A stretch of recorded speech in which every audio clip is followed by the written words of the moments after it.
ഞാൻ കഥ തുടരുന്നു. ഈ സമയം പാണ്ഡ്യ രാജ്യത്ത് യാഗത്തിന്റെ തിരക്കാണ്. പ്രത്യേകം കെട്ടിയുണ്ടാക്കിയ യാഗപ്പുരകൾ അഷ്ടകോണത്തിന് നടുവിൽ ഉയർത്തിക്കെട്ടിയ ഹോമകുണ്ടത്തിൽ തീനാളങ്ങൾ ഉയർന്നു പോകുന്നു. പുരോഹിതന്മാർ ഹോമകുണ്ടത്തിൽ കവിസർപ്പിക്കുന്നു. മണിയടിയും മന്ത്രോച്ചാരണങ്ങളും കൊണ്ട് സാന്ദ്രമായ അന്തരീക്ഷം. പാണ്ഡ്യ രാജാവും പരിസരവും യാഗശാലയിൽ ഉപവിഷ്ടരായിരിക്കുന്നു. നെടുനാളായി നീണ്ടുനിന്ന യാഗത്തിന്റെ പരിസമാപ്തിയിൽ ദേവന്മാർ സംതൃപ്തരായി. പാണ്ഡ്യ രാജാവിന്റെ അഭിഷ്ടം സാധിക്കട്ടെ എന്നവർ ആശീർവദിച്ചു. ദേവലോകത്തു നിന്നും പുഷ്പവൃഷ്ടി പെയ്യുന്നു. പെട്ടെന്ന് എല്ലാവരെയും അത്ഭുതപ്പെടുത്തിക്കൊണ്ട് ആ ഹോമകുണ്ടത്തിൽ നിന്നും ഒരു സൂര്യബിംബം ഉയർന്നു വരുന്നു. മുഖ്യ പുരോഹിതൻ ആ രൂപത്തെ പുറത്തേക്കിറങ്ങാൻ സഹായിച്ചു. അമ്പും വില്ലും മുടവാളും ധരിച്ച ഒരു കോമള ബാലന്റെ രൂപം. പുരോഹിതൻ അവനെ പുറത്തേക്കിറങ്ങാൻ സഹായിച്ചു. ദൃഷ്ടത്യുമൻ എന്ന് നാമകരണം ചെയ്തു. വീണ്ടും അതേ ഹോമകുണ്ടത്തിൽ നിന്നും ഗന്ധവതുലിയായ ഒരു ബാലിക സർവാഭരണ വിഭൂഷിതയായി സാവധാനം ഉയർന്നു. അവളെയും പുരോഹിതൻ പുറത്തേക്ക് ഇറക്കി. അവൾക്ക് കൃഷ്ണ എന്ന് നാമകരണം ചെയ്തു. മന്ത്രോച്ചാരണങ്ങൾ നിലച്ചു തുടങ്ങിയപ്പോൾ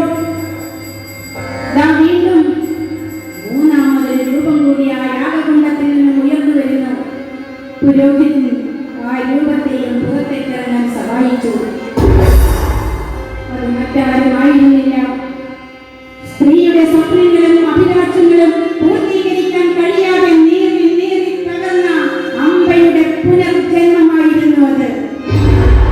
ആണും പെണ്ണും ഇടകലർന്ന രൂപം ശിഖണ്ഡിയായിട്ടായിരുന്നു. ശിഖണ്ഡി ദ്രുപദരാജനെ നമസ്കരിച്ചു.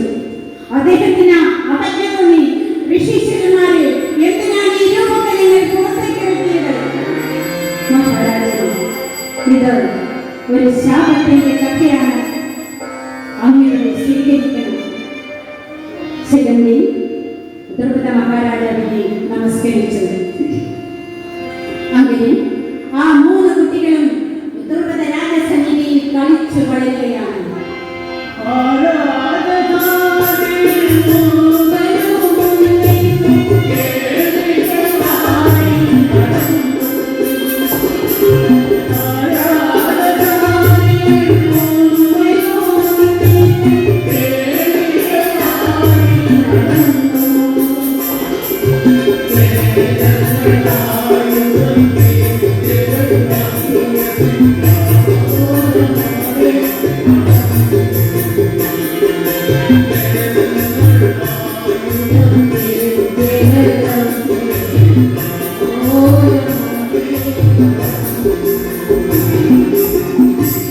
അങ്ങനെ ആ മൂന്ന് കുട്ടികളും അവിടെ കളിച്ചു വളരുകയാണ്. അതിനിടയിൽ യാദൃശ്ചികമായി ശിഖണ്ഡി ആ മാല കാണാൻ ഇടയായി. ആ മാല കണ്ടപ്പോൾ അവർക്ക് കൗതുകം തോന്നി. അതെടുത്ത് കഴുത്തിലണിഞ്ഞുകൊണ്ട് ദ്രുപദരാജന്റെ അടുത്തേക്ക് ഓടിയെത്തി. അച്ഛാ, എന്തൊരു ഭംഗിയാണിത്! എനിക്ക് മാല ഇഷ്ടപ്പെട്ടു. ഞാൻ തരില്ല. ദ്രുപദ മഹാരാജാവ് സൂക്ഷിച്ചു നോക്കി. കുഞ്ഞെ, ആ മാല തരിക്കാൻ നിന്നോട് ആര് പറഞ്ഞു? കാശി രാജപുത്രിയായ അമ്മ തന്റെ സഭാമണ്ഡപത്തിലേക്ക് വലിച്ചെറിഞ്ഞ മാല. കുഞ്ഞെ, ആ മാല ഉപയോഗിക്കൂ. അത് ധരിക്കുവാൻ പാടില്ല. അച്ഛാ, ഈ മാല ധരിച്ചതുകൊണ്ട് എന്താണ്? പറയൂ, എന്താണ് ഈ മാല ധരിച്ചാൽ സംഭവിക്കുന്നത്? കുഞ്ഞെ, ആ മാല ധരിക്കുന്നവർ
രാജാവിന്റെ വീരപരാക്രമം.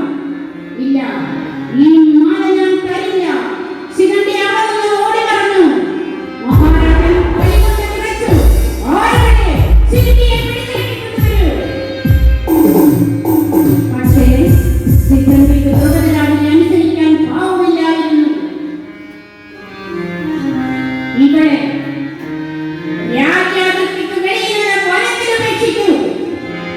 രാജഭടന്മാർ ശിഖണ്ഡിയെ പിടിച്ചു കെട്ടി രാജ്യാതിർത്തിക്ക് വെളിയിലുള്ള വനത്തിൽ ഉപേക്ഷിച്ചു. സമയം സന്ധ്യയോടടുക്കുന്നു.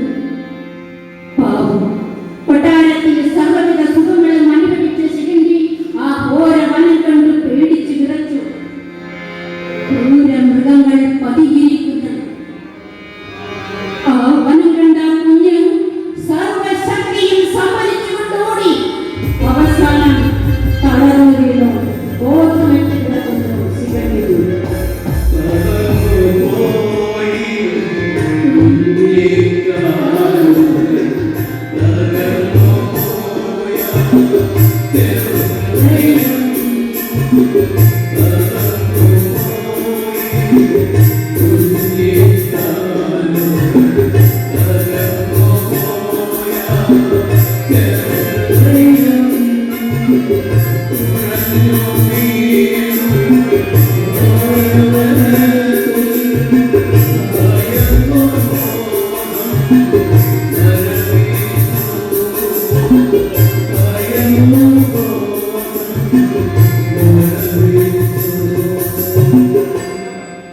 അന്നും പതിവുപോലെ സന്ധ്യാവന്ദനവും കഴിഞ്ഞ് അതുവഴി കടന്നു വന്ന ഋജീക മഹർഷി തളർന്നു കിടക്കുന്ന കുഞ്ഞിന്റെ അടുത്ത് ഓടിയെത്തി. കരുണാമയനായ മഹർഷി ആ കുഞ്ഞിനെ കോരിയെടുത്ത് തന്റെ ആശ്രമത്തിൽ എത്തിച്ചു. കുറച്ചു സമയം കഴിഞ്ഞപ്പോൾ ശിഖണ്ഡി കണ്ണു തുറന്നു. താൻ ഏതോ ആശ്രമത്തിലാണ് എത്തിയിരിക്കുന്നത്. തന്റെ മുന്നിൽ ജടാവൃദ്ധധാരിയായ ഒരു താപസനിരിക്കുന്നു. കുഞ്ഞെ, നീ ആരാണ്? എന്തിനാണ് ഈ കാട്ടിൽ വന്നത്? ഈ മാലയണിഞ്ഞതിനെ അച്ഛൻ എന്നെ നാട് കടത്തി. ഞാൻ ദ്രുപദ രാജാവിന്റെ മകളാണ്. ജ്ഞാനദൃഷ്ടിയിൽ കൂടി ഋജീക മഹർഷി ശിഖണ്ഡിയുടെ പൂർവ്വകഥകൾ മനസ്സിലാക്കി. കുഞ്ഞെ, നാം എല്ലാം അറിയുന്നു. ഭീഷ്മരെ വധിക്കുവാൻ വേണ്ടിയാണ് നീ പിറന്നിരിക്കുന്നത്. അതിന് നീ ഗന്ധദ്വാരത്തിൽ ചെന്ന് ഗന്ധർവ രാജാവായ തുമ്പുരുവിനെ ധ്യാനിക്കണം. അവർ നിന്നെ സഹായിക്കും. ഋജീക മഹർഷിയുടെ അനുഗ്രഹം തേടിയ ശിഖണ്ഡി തപസ്സാരംഭിച്ചു കഴിഞ്ഞു. അന്നും പതിവുപോലെ സന്ധ്യാവന്ദനവും കഴിഞ്ഞ് അതാ തുമ്പുരുവിനെ ധ്യാനിക്കാൻ വേണ്ടി ആ ഗുഹക്കുള്ളിലേക്ക് കയറി ചെല്ലുമ്പോൾ ശിഖണ്ഡി കാണുന്നത് സുന്ദരന്മാരായ രണ്ട് ഗന്ധർവന്മാർ കെട്ടിപ്പുണർന്നു കിടക്കുന്നു ആ ഗുഹക്കുള്ളിൽ. ശിഖണ്ഡിക്ക് അത് കണ്ടപ്പോൾ ലജ്ജ തോന്നി. ലജ്ജാമുഖിയായി നിൽക്കുന്ന ശിഖണ്ഡിയെ കണ്ടപ്പോൾ അവർ എഴുന്നേറ്റുവെന്ന് ചോദിച്ചു, നിങ്ങൾ ആരാണ്? എന്തിനാണ് ഈ ഗുഹക്കുള്ളിൽ വന്നത്? ഞാൻ ശിഖണ്ഡിയാണ്. ഈ മാലയണിഞ്ഞതിന് അച്ഛൻ എന്നെ നാട് കടത്തി. ഭീഷ്മരെ വധിക്കുവാൻ വേണ്ടിയാണ് ഞാൻ പിറന്നിരിക്കുന്നത്. ഈ മാല കണ്ടോ? വളരെ കാലം തപസ് ചെയ്ത് സുബ്രഹ്മണ്യ ഭഗവാനിൽ നിന്നും നേടിയ ദിവ്യശക്തിയുള്ള മാലയാണ്. ഇതണിയുന്നവർക്ക് മാത്രമേ ഭീഷ്മരെ വധിക്കുവാൻ സാധിക്കുകയുള്ളൂ. പക്ഷേ ഞാൻ ഒരു സ്ത്രീയായി പോയി. പുരുഷന്മാർക്ക് മാത്രമേ ഈ മാല ധരിക്കുവാൻ പാടുള്ളൂ. ഓഹോ, അങ്ങനെയാണല്ലേ? എങ്കിൽ നീ ഒട്ടും വിഷമിക്കേണ്ട. നിന്റെ സ്ത്രീത്വം എനിക്ക് തരൂ. എന്റെ പുരുഷത്വം ഞാൻ നിനക്ക് തരാം. ആ ഗന്ധർവന്മാരിൽ നിന്നും പുരുഷത്വം ഏറ്റുവാങ്ങിയപ്പോൾ പുതിയൊരു ഉണർവും ഉന്മേഷവും കൈവന്നതുപോലെ ശിഖണ്ഡിക്ക് തോന്നി. അവൻ ആർത്തം പ്രദർശിച്ചു. തന്റെ ആഗ്രഹം നിറവേറ്റാൻ പോകുന്നു. ഭീഷ്മരെ അണിഞ്ഞു നിൽക്കണം. എത്ര ജന്മങ്ങൾ കാത്തിരുന്നു ഞാൻ ഈ ഭൂമിയിൽ. ആരെല്ലാം നിന്ദിച്ചു, എന്തെല്ലാം ശാപവാക്കുകൾ കേട്ടു, എന്തെല്ലാം സഹിച്ചു ഞാൻ. ശിഖണ്ഡിയതാ കുരുക്ഷേത്രഭൂമിയിൽ എത്തിയിരിക്കുന്നു. അവൻ ചുറ്റുപാടിൽ കണ്ണുമുടി ഭൂമിയിൽ കൗരവരുടെ പതിനൊന്ന് നക്ഷത്രങ്ങളിൽ നിറഞ്ഞു നിൽക്കുന്നു. ആനകൾ, കുതിരകൾ, കാലാൾപ്പടകളെല്ലാം രണഭൂമിയിൽ നിറഞ്ഞു നിൽക്കുന്നു. ആനയുടെ ചിഹ്നമണികൾ രണഭൂമിയെ നടുക്കി യുദ്ധവാദ്യോപകരണങ്ങൾ അന്തരീക്ഷത്തെ പ്രകമ്പനം കൊള്ളിക്കുന്നു. എവിടെയും പൊലിഞ്ഞ യുദ്ധം, എവിടെയും പൊലിഞ്ഞ യുദ്ധം. ശ്രീകണ്ഠിലാർ പ്രകടിപ്പിക്കുന്നു അനാഭീഷ്മാർ. കൗരവപക്ഷത്തെ സർവ്വസൈന്യാധിപനാണ് അദ്ദേഹം. തന്റെ ശത്രുവായ ഭീഷ്മർ അതാ മുൻനിരയിൽ തന്നെയുണ്ട്. ശ്രീകണ്ഠിലാർ പ്രകടിപ്പിച്ചുകൊണ്ട് ഒന്ന് രണ്ടടി മുന്നോട്ട് വെച്ചു. വേണ്ട, അല്പം കൂടി കാത്തിരിക്കാം. അവൻ തിരിഞ്ഞു നടന്നു. സമയം സന്ധ്യയായി. കുരുക്ഷേത്ര യുദ്ധത്തിന്റെ 9ാം ദിവസം പിന്നിട്ടിരിക്കുന്നു. അന്നത്തെ യുദ്ധം അവസാനിച്ച് എല്ലാവരും അവരുടെ ശിബിരങ്ങളിലേക്ക് മടങ്ങി. ശിബിരത്തിലെത്തിയിട്ടും ഭീഷ്മർക്ക് എന്തോ എന്ന് വല്ലാത്തൊരു അസ്വസ്ഥത. അദ്ദേഹം ചിന്താധീനനായി അങ്ങോട്ടും ഇങ്ങോട്ടും പുലർത്തുന്നു. അപ്പോൾ അതാ വരുന്നു ധർമ്മപുത്രൻ. ഉണ്ണി, ശത്രുവിന്റെ കൂടാരത്തിലേക്ക് നീ എന്തിനു വന്നു? പിതാമഹ, അങ്ങ് ധർമ്മത്തിന്റെ പരിസംസ്ഥാപനമാണ് ആഗ്രഹിക്കുന്നത്. അപ്പോൾ ഞങ്ങളുടെ നേട്ടമാകുന്നു. അർജുനനിവിടെ നാളത്തെ യുദ്ധതന്ത്രങ്ങളെ കുറിച്ച് ചർച്ച നടത്തുകയാണ്. ഭീഷ്മരെ തോൽപ്പിക്കുവാനുള്ള യുദ്ധതന്ത്രങ്ങളല്ലേ? അല്ല പിതാമഹ, ധർമ്മത്തിന്റെ പുനഃസംസ്ഥാപനമാണ് നമ്മുടെ ലക്ഷ്യം. ശരിയാണ് ഉണ്ണി, ഞാനും ആഗ്രഹിക്കുന്നത് അത് തന്നെയാണ്. ഞാൻ ജീവനോടെ ഇരുന്നാൽ കൗരവപക്ഷം വിജയിക്കും. അധർമ്മം ഭാരതത്തിൽ കുടികുത്തി വാഴും. അത് സംഭവിക്കാൻ പാടില്ല, അത് സംഭവിക്കാൻ പാടില്ല. ഉണ്ണി, എനിക്കറിയാം ഉണ്ണി ഇപ്പോൾ വന്നിരിക്കുന്നത് എന്തിനാണെന്ന്. കൃഷ്ണൻ അയച്ചതായിരിക്കുമല്ലേ? അതെ, അതേ പിതാമഹ. ഉണ്ണിക്കറിയില്ല ചന്ദ്രവംശത്തിന്റെ നിലനിൽപ്പിന് വേണ്ടി നാം സഹിച്ച വേദന, ത്യാഗങ്ങൾ. അതൊന്നും ഉണ്ണിക്കറിയില്ല. എത്ര നാളുകൾ ഞാൻ ചന്ദ്രവംശത്തിന്റെ പോരാളിയാകുന്നു. എന്തെല്ലാം ഞാൻ സഹിച്ചു. എന്നെ കൊല്ലാൻ ഈ യുദ്ധാങ്കണത്തിൽ ആർക്കും സാധ്യമല്ല. ഉണ്ണി ഇപ്പോൾ വന്നിരിക്കുന്നത് എന്തിനാണെന്ന് എനിക്കറിയാം. ഉണ്ണി എന്നെ കൊല്ലാൻ പാണ്ഡവ രാജാവിന്റെ പുത്രനായ ശിഖണ്ഡിക്ക് മാത്രമേ കഴിയൂ. എന്താണ് ഈ പറയുന്നത്? അവര് സ്ത്രീയുടെ കഥയാണ്, ഒരു സ്ത്രീയുടെ പാതിവൃത്യത്തിന്റെ കഥയാണ്, അവളുടെ ശാപമാണ്. അതെനിക്ക് പറഞ്ഞാൽ മനസ്സിലാവില്ല. പിതാമഹൻ ഒരു കൊച്ചു കുഞ്ഞിനെ പോലെ വിഴുങ്ങി വിഴുങ്ങി കഴിയുന്നു. പിതാമഹ, അന്ന് കഴിയുന്നു. ഈ കണ്ണുനീരിനെ ദുർബലനാക്കുന്നു. പാടില്ല, പാടില്ല ഉണ്ണി. നീ നാളെ ഹസ്തിനപുരിയിലെ രാജാവാകേണ്ടവനാണ്. ഞൊടിയിടയിൽ ഈ വാർത്ത പാണ്ഡവ കൂടാരത്തിലെത്തി. എല്ലാവരും അത്ഭുതപ്പെട്ടു. അർജുനന്റെ ആത്മാഭിമാനം തടവടഞ്ഞെഴുന്നേറ്റു. കേട്ട ആ ശിഖണ്ഡിയാണ് കൗരവപക്ഷത്തെ നമ്മുടെ പട നയിക്കുന്നതെങ്കിൽ നമ്മളൊക്കെ വെറും നിസ്സാരന്മാരല്ലേ? അതിന് മറുപടി പറഞ്ഞത് കൃഷ്ണനായിരുന്നു. അർജുന, ഈ യുദ്ധം ആരുടെയും വിധിയെഴുത്തിനുള്ളതല്ല, ധർമ്മത്തിന്റെ പുനഃസംസ്ഥാപനമാണ് കുരുക്ഷേത്ര യുദ്ധത്തിന്റെ ലക്ഷ്യം. ഭീഷ്മർ സഹിക്കുന്ന ത്യാഗത്തിന് മുന്നിൽ നീയൊക്കെ എത്രയോ നിസ്സാരനാണ്. കൃഷ്ണ, അവിടുന്ന് മാപ്പാക്കിയാലും അറിവില്ലാതെ ഞാൻ എന്തൊക്കെയോ പറഞ്ഞു. പിറ്റേ ദിവസം നേരം വെളുക്കേണ്ട താമസം യുദ്ധഭൂമി സജീവമായി കഴിഞ്ഞു.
പിതാമഹനോട് യുദ്ധം ചെയ്യുവാൻ എനിക്ക് വയ്യ. തേരാളിയായ നീ എന്നെ ഒന്ന് സൂക്ഷിച്ചു നോക്കൂ. രഥത്തിൽ തലതിരിക്കുന്ന അർജുനൻ തേരാളിയായ തന്റെ കൃഷ്ണനെ നോക്കുമ്പോൾ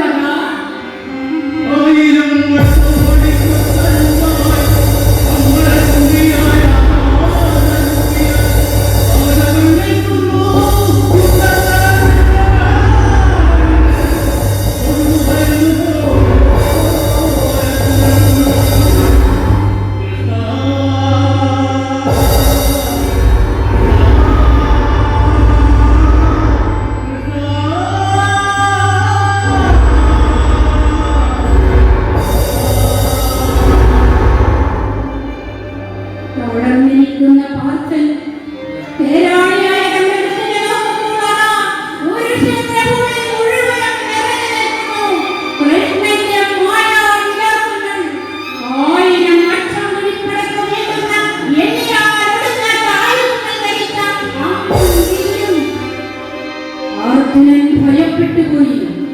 എണ്ണിയാലൊടുങ്ങാത്ത മുഖങ്ങൾ, എണ്ണിയാലൊടുങ്ങാത്ത കൈകൾ, കാലുകൾ.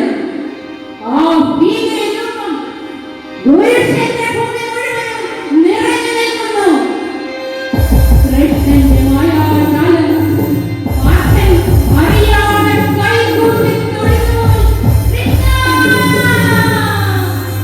അവിടുത്തെ വിശ്വരൂപം ഞാൻ കണ്ടുപിടിച്ചു. അവിടുത്തെ വിശ്വരൂപം ഞാൻ കണ്ടുപിടിച്ചു.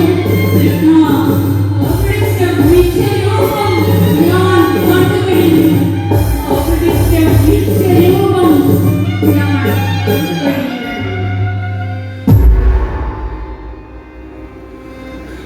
അർജുനൻ ഒപ്പം വെല്ലുവിളിച്ചു. കൃഷ്ണൻ പാണ്ഡജന്യമെന്ന കാതുള പുഴങ്ങി യുദ്ധം ആരംഭിച്ചു. എല്ലാ കണ്ണുകളും യുദ്ധഭൂമിയിലെ കുത്തി നോക്കിക്കൊണ്ടിരിക്കുമ്പോൾ അതായിരുന്നു ക്ഷേത്രത്തിലേക്ക് ഭീഷ്മപിതാമഹൻ. അദ്ദേഹം ചുറ്റുപാടും കണ്ണുപിടിച്ചു. ചന്ദ്രവംശം പരസ്പരം വെട്ടിമരിക്കുന്ന ദയനീയ കാഴ്ച. അറിയാതെ രണ്ടുള്ളി കണ്ണുനീർ താഴേക്ക് വീണു. ഭീഷ്മരും അർജുനനുമായിട്ട് പൊരിഞ്ഞ യുദ്ധം നടക്കുന്നു. ആരും തടസ്സത്തില്ല, ആരും വീഴ്ത്തുന്നില്ല. എവിടെയും പൊരിഞ്ഞ യുദ്ധം.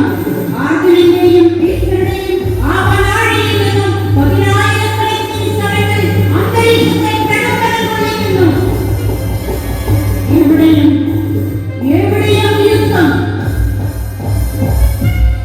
ചേതനയേറ്റ് കിടക്കുന്ന 1000 ശസ്ത്രശീലങ്ങൾ, മരണത്തോട് മല്ലടിക്കുന്ന യോദ്ധാക്കൾ. ആരും തീർക്കുന്നില്ല, ആരും ജയിക്കുന്നില്ല. ഭീഷ്മരും അർജുനനുമായിട്ട് പൊരിഞ്ഞ യുദ്ധം.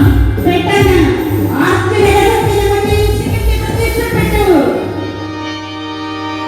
ജ്വലിക്കുന്ന കണ്ണുകളോടെ ഭീഷ്മരെ ഉറ്റുനോക്കി. ആ കണ്ണുകളിൽ ഭീഷ്മർ വായിച്ചു, നിന്റെ അന്നത്തെ മുഖം ഞാൻ ഇന്ന് ഓർക്കുന്നു. ആ കണ്ണുനീരിന്റെ ചൂട് ഞാൻ ഇന്ന് അറിയുന്നു. ചന്ദ്രവംശത്തിന് വേണ്ടി ആ ശാപം ഞാൻ ഏറ്റുവാങ്ങിയതാണ്. ചന്ദ്രവംശത്തിന് വേണ്ടി ആ ശാപം ഞാൻ ഏറ്റുവാങ്ങിയതാണ്. എന്റെ ജീവനിലൂടെയെങ്കിലും ചന്ദ്രവംശത്തിന്റെ മേൽ നീ തൂകിയ ശാപാഗ്നി കെട്ടടങ്ങട്ടെ. ഭീഷ്മർ വില്ലുകാലെ വെച്ചു.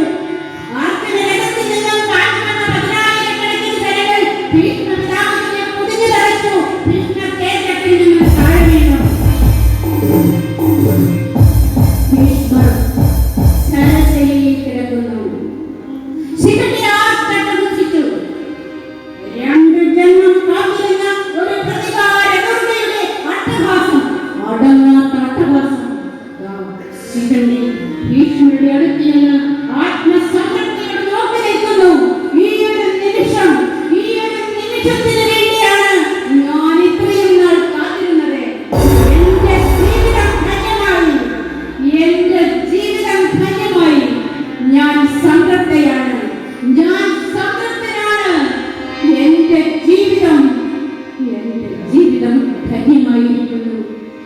ആത്മസംതൃപ്തിയോട് ഭീഷ്മപിതാമഹനെ നോക്കിയിട്ട് ശിഖണ്ഡി അവിടെ നിന്നും പിന്തിരിഞ്ഞു. പിതാമഹൻ അതാ തീർത്ഥത്തിൽ കിടക്കുന്നു. ചന്ദ്രവംശം തമ്മിൽ തല്ലി തല കീറുന്നത് ശരശയ്യയിൽ കിടന്ന് കാണേണ്ടി വരും. അതാണ് വിധി. മറ്റാർക്കും തടുക്കാനാവില്ല. ഭീഷ്മർ മരണത്തെ കാത്ത് ആ ശരശയ്യയിൽ കിടക്കുന്നു. ശിഖണ്ഡി അവിടെ നിന്നും നടന്നകലുന്നു. പ്രിയമുള്ളവരെ, രണ്ട് ജന്മം കാത്തിരുന്ന ഒരു പ്രതികാര ദുർഗയുടെ കഥ, അമ്പ എന്ന കഥ ഇവിടെ പൂർണ്ണമാകുന്നു.